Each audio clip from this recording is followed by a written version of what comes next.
വൻ ജനപങ്കാളിത്തത്തോടെ നവകേരള സദസ്സ് ആലപ്പുഴയിൽ തുടരുന്നു. കായംകുളം, മാവേലിക്കര, ചെങ്ങന്നൂർ, തിരുവല്ല മണ്ഡലങ്ങളിലാണ് സദസ്സുകൾ നടക്കുന്നത്. ഇപ്പോൾ കായംകുളത്ത് പ്രഭാത യോഗം ആരംഭിച്ചിരിക്കുകയാണ്. ഷാജഹാൻ ചേരുന്നുണ്ട്. ഷാജഹാൻ, മറ്റ് ജില്ലകളിലെ പോലെ തന്നെ വലിയ ജനകീയ പങ്കാളിത്തത്തോടു കൂടി തന്നെയാണല്ലേ ആലപ്പുഴയിലും സദസ്സ് പുരോഗമിക്കുന്നത്?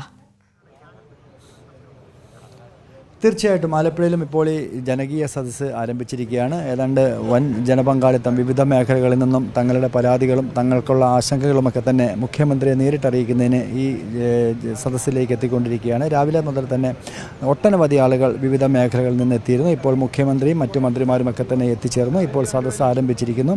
ഏതാണ്ട് ഒരു മണിക്കൂറിന് ശേഷം ആദ്യ നവകേരള സദസ്സ് നടക്കുന്ന കായംകുളം നഗരത്തിലേക്ക് എത്തും. അതിനുശേഷം ഇന്ന് മാവേലിക്കര, പിന്നീട് ചെങ്ങന്നൂർ, അതിനുശേഷം തിരുവല്ല, ഈ 3 മണ്ഡലങ്ങളിലായിരിക്കും ഇന്ന് നവകേരള സദസ്സുകൾ നടക്കുക. അതോടുകൂടി ഇന്ന് ഈ 2 ദിവസങ്ങളിലായിട്ട് ആലപ്പുഴയിൽ നടന്നു വരുന്ന നവകേരള സദസ്സിന് സമാപനമാകും. എന്തായാലും നമ്മുടെ ഇന്നത്തെ ഈ പരിപാടികൾ വളരെ ഭംഗിയായിട്ട് തന്നെ, കാര്യം രാവിലെ മുതൽ തന്നെ വലിയ ഒരു ജനങ്ങളുടെ പങ്കാളിത്തം ഉണ്ട്. അതുപോലെ ഏറ്റവും അവസാനം ഇന്നലെ നടന്നത് ഹരിപ്പാട് മണ്ഡലത്തിലായിരുന്നു. ഹരിപ്പാട് മണ്ഡലത്തിലും വലിയ ജനപങ്കാളിത്തം നമുക്ക് കാണാൻ സാധിച്ചു. പ്രത്യേകിച്ച് അവിടെ പ്രതിപക്ഷ നേതാവായിരുന്ന രമേശ് ചെന്നിത്തലയുടെ മണ്ഡലം കേന്ദ്രത്തെ കണ്ടതിനെക്കാട്ടും നല്ല കൂടുതലായിട്ടുള്ള ജനങ്ങളെ നമുക്കവിടെ കാണാൻ സാധിച്ചു. വലിയ ഒരു ജനപങ്കാളിത്തമാണ് നമുക്ക് കാണാൻ സാധിച്ചത്. ഇവിടെ ഇപ്പോൾ വലിയ ഒരു സംഘാടകരൊക്കെ തന്നെ ഉണ്ട്. എങ്ങനെയുണ്ട് പൊതുവെ നമ്മളുടെ ഈ ജില്ലയിൽ വന്ന നമ്മളുടെ നവകേരള സദസ്സിനെ കുറിച്ചുള്ള നിങ്ങളുടെയൊക്കെ ഒരു കാഴ്ചപ്പാട്?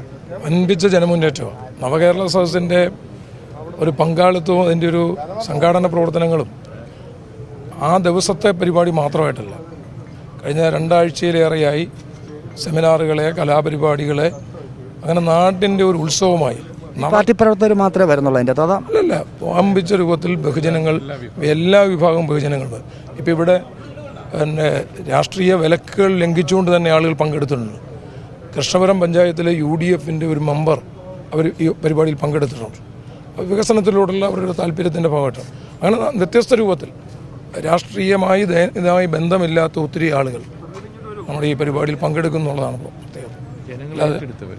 ജനങ്ങളങ്ങ് ഏറ്റെടുത്തു. ഇന്നലെ ഹരിപ്പാട് മണ്ഡലത്തിലൊക്കെ ഭയങ്കര ജനപങ്കാളിത്തം, വലിയ ജനപങ്കാളിത്തം, വലിയ മൊത്തത്തിൽ ജനങ്ങളുടെ വലിയ പങ്കാളിത്തമാണ്. ഈ പരിപാടിയുടെ മൊത്തം നമ്മൾ നോക്കിക്കഴിഞ്ഞാൽ ജനപങ്കാളിത്തമാണ് ഇതിനകത്ത് ഏറ്റവും പ്രധാനം. ജനങ്ങൾ മനസ്സുകൊണ്ട് ഏറ്റെടുത്ത ഒരു പരിപാടിയായിട്ട്. സാധാരണ ഇപ്പം നമ്മൾ വരണമെന്ന് പറഞ്ഞാൽ പോലും അവർക്ക് മാനസികമായിട്ട് ഒരു തയ്യാറെടുപ്പ് നടത്താൻ ഒരു എതിർപ്പില്ലാതെ എല്ലാവരും വ്യത്യസ്ത തലങ്ങളിലുള്ള എല്ലാ മേഖലയിലുള്ള ജനവിഭാഗമാണ് ഇവിടെ ഒഴുകിയെത്തുവാണ് എന്ന് പറയാം. അവർക്കൊരു ഇന്ന് ഈ ദിവസം എന്ന് പറയുമ്പോൾ ഒരു പ്രത്യേകതയാണ്. ഇതിൽ ഓണം പോലെ ഒരു പ്രത്യേകതയാണ് ഈ ദിവസം.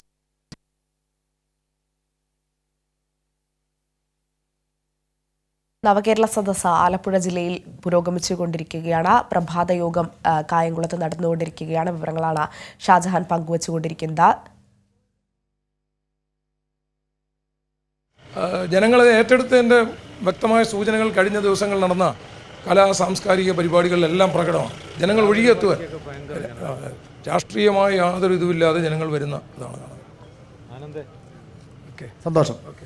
അപ്പം ഇത് തന്നെയാണ് നമുക്ക് ഈ ഓരോ മണ്ഡലത്തിലും കാണാൻ സാധിച്ചത്. ആലപ്പുഴ ജില്ലയിലെ എല്ലാ മണ്ഡലത്തിലും ഇത്തരത്തിലുള്ള വ്യത്യസ്തമായിട്ടുള്ള വേദികളാണെങ്കിൽ പോലും അത് ഹരിപ്പാട്, അതോടൊപ്പം തന്നെ കുട്ടനാട്, അമ്പലപ്പുഴ മണ്ഡലങ്ങളിലൊക്കെ തന്നെ നമുക്ക് വൻ ജനപങ്കാളിത്തം കാണാൻ സാധിച്ചു. കഴിഞ്ഞ ദിവസം, അതായത് തൊട്ട് മുമ്പത്തെ ദിവസമാണ് ആലപ്പുഴ ജില്ലയിൽ നവകേരള സദസ്സിന് തുടക്കമായത്. അത് അരൂർ ചേർത്തല മണ്ഡലത്തിലായിരുന്നു.